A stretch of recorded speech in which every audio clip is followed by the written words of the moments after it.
नमस्कार दोस्तों, हरियाणा सरकार की तरफ से आज 29 मई को दिन भर में 5 बड़ी घोषणाएं कर दी गई हैं। जान लीजिए इनके बारे में संपूर्ण जानकारी। आज शुक्रवार के दिन आगे भी आप हरियाणा सरकार की हर घोषणा, फैसले, नियम, निर्देश, आदेश, योजना, सूचना और निर्णय की जानकारी रोजाना जानना चाहते हैं तो स्टेट नॉलेज टीवी हिंदी के साथ जुड़ जाइएगा और सब्सक्राइब जरूर कर दीजिएगा। सबसे पहली और बड़ी घोषणा करते हुए कहा है हरियाणा सरकार ने कि ग्रामीण जल कर्मियों को अब मिलेगा बढ़ा हुआ मानदेय।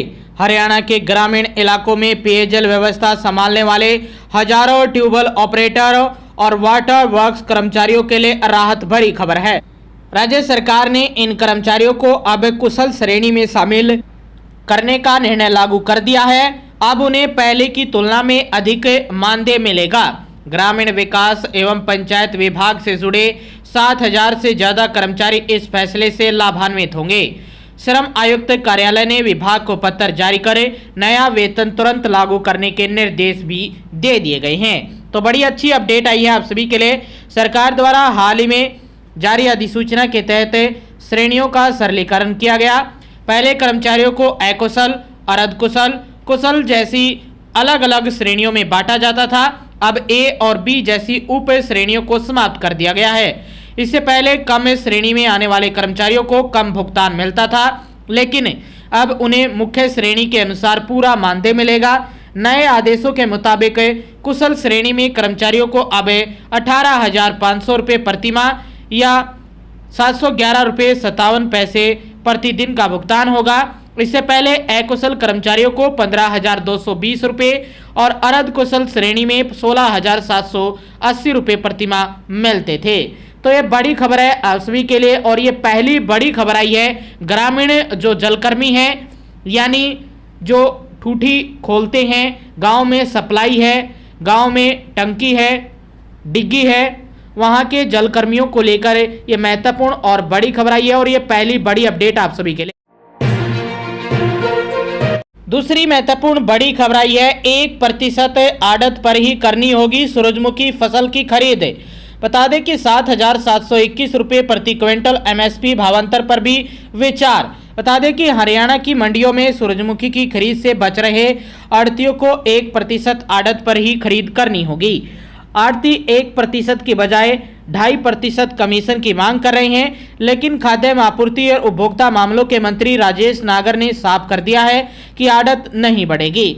मंत्री ने कहा कि आड़त का निर्णय केंद्र सरकार करती थी और उन्हीं निर्देशों का पालन राज्य सरकार को करना होता है। पिछली बार आड़तियों का कमीशन 1% था, इस बार भी 1% कमीशन पर सूरजमुखी की खरीद करनी होगी। सूरजमुखी के लिए न्यूनतम समर्थन मूल्य यानी एमएसपी 7,721 रुपये प्रति क्विंटल तय किया गया है। पिछली बार 7,280 एमएसपी था और इस तरह से इस बार 4,000 यानी 441 रुपये ज़्यादा एमएसपी किसानों को मिलेगा। भावांतर को लेकर भी सरकार के संज्ञान में मामला लाया है। सरकार की सख्ती के बाद पंचकुला की बरवाला मंडी में 4 किसानों से 11.82 मीट्रिक टन यानी एमटी सूरजमुखी की खरीद हुई है। अभी तक 4 जिलों की 13 मंडियों में 1,320.30 एमटी सूरजमुखी पहुंच चुकी है। वीरवार को 789.95 एमटी सूरजमुखी लेकर किसान क्रय क्षेत्रों में पहुंचे। अभी तक अंबाला में 323.19 एमटी, कुरुक्षेत्र में 505.87 एमटी, पंचकुला में 473.60 एमटी और यमुनानगर में 17.73 एमटी सूरजमुखी लेकर किसान पहुंच चुके हैं। कुरुक्षेत्र और दूसरी मंडियों में खरीद प्रक्रिया शुरू न होने से किसान संगठन लामबंद हो गए थे।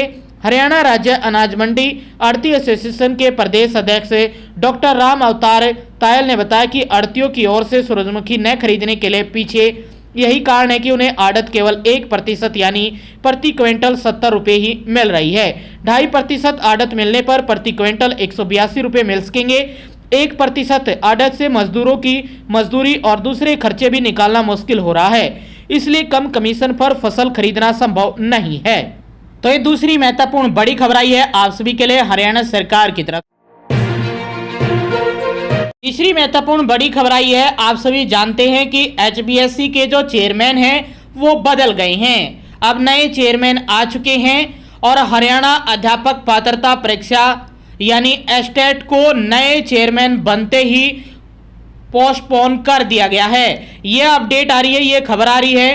पुराने चेयरमैन का 4 दिन पुराना फैसला बदल दिया गया है। बता दें कि आप सभी को पहले सूचना मिली थी कि 13-14 जून को होनी है एस्टेट की परीक्षा तीनों लेवल की, जिसमें 2,45,000 युवाओं का बढ़ा हुआ इंतजार खत्म होने की संभावना थी। लेकिन अब जो खबर आ रही है कि हरियाणा अध्यापक पात्रता परीक्षा को पोस्टपोन कर दिया गया है। इसके साथ कुछ सोशल मीडिया और सूत्रों के हवाले से ये अपडेट आ रही है कि जो 13-14 जून को परीक्षा होनी थी उसको पोस्टपोन किया गया है नए चेयरमैन की तरफ से। और अब कब एग्जाम हो सकता है? 21 जून को नीट का एग्जाम है, जुलाई पहले सप्ताह में यूपी टेट है, इसी तरह 27-28 जून खाली है, इसके अलावा 8-9 जुलाई भी खाली है। इन्हीं डेट को एग्जाम हो सकता है। ये केवल संभावना है, लेट होने के चांस कम लगते हैं क्योंकि शिक्षा विभाग पहले ही एस्टेट करवाने के लिए सहमति दे चुका है। उम्मीद है कि जो आपका एग्जाम है वो 27-28 जून या 8-9 जुलाई के आसपास आपका एग्जाम करा लिया जाए। तो आप अपनी तैयारी खींच कर रखिएगा, ये मत सोचिएगा कि अब लंबा खींचेगा, लंबा नहीं रहने वाला है। कभी भी जो नई डेट है वो आ सकती है, 27-28 जून की हो सकती है, 1 से 2 सप्ताह आगे जा सकता है या 3 सप्ताह आगे जा सकता है, बस इतना ही। यानी 1 महीने के अंतराल पर ही आपका एग्जाम ले लिया जाएगा सभी लेवल का। इसको लेकर ये महत्वपूर्ण खबर आ रही है, सूत्रों के हवाले से अपडेट आ रही है एस्टेट की एग्जाम की नई तारीखों को लेकर। यह तीसरी महत्वपूर्ण बड़ी खबर आप सभी के लिए। वहीं चौथी अपडेट में 2 खबरें हैं। पहली खबर आई है हरियाणा में सीईटी ग्रुप डी की नई भर्ती को लेकर। हरियाणा सीईटी ग्रुप डी की प्रक्रिया जल्द शुरू होने की संभावना है। अगर आपके डॉक्यूमेंट में कोई कमी है तो आप सभी अपने अपने डॉक्यूमेंट पहले ही तैयार करवा लें, अन्यथा फिर धोखे में रह जाओगे कि हमारा फॉर्म हमारी कैटेगरी के अनुसार नहीं भरा गया। ग्रुप डी के लिए जरूरी डॉक्यूमेंट है आपकी क्वालिफिकेशन 10th होनी चाहिए, हिंदी या संस्कृत में से आपके पास एक सब्जेक्ट होना चाहिए। कास्ट सर्टिफिकेट बनवा लीजिए, आपका कोई भी कास्ट हो उसका सर्टिफिकेट यानी कैटेगरी का सर्टिफिकेट बनता है। कौन सी कास्ट किस कैटेगरी में आते हैं ये आप सभी जानते हैं, तो उस कैटेगरी का सर्टिफिकेट बनवा लीजिए। कास्ट का सर्टिफिकेट नहीं बनता हरियाणा में। हरियाणा में कैटेगरी सर्टिफिकेट बनता है, चाहे आपका EWS हो या BCA हो, BCB हो, इसमें OSC, DSC और आपका जो भी अन्य कैटेगरी का सर्टिफिकेट है वो सर्टिफिकेट नए बनवा लीजिए। DSC OSC 2024 के बाद के चल जाएंगे। ये अपडेट है ग्रुप डी को लेकर। जल्द ही नई भर्ती का नोटिफिकेशन कभी भी देखने को मिल सकता है। सूत्रों के हवाले से ये बड़ी अपडेट आ रही है आप सभी के लिए, और ये चौथी अपडेट में पहली बड़ी खबर आप सभी के लिए। वहीं चौथी अपडेट में दूसरी महत्वपूर्ण बड़ी खबर आई है हरियाणा में फैमिली आईडी का जो सर्वर है वो ठप हो गया है। किन्हीं कारणों से जल्दी जो भी मेंटेनेंस है या कोई भी टेक्निकल दिक्कत है उसको जल्दी सोल्व कर लिया जाएगा।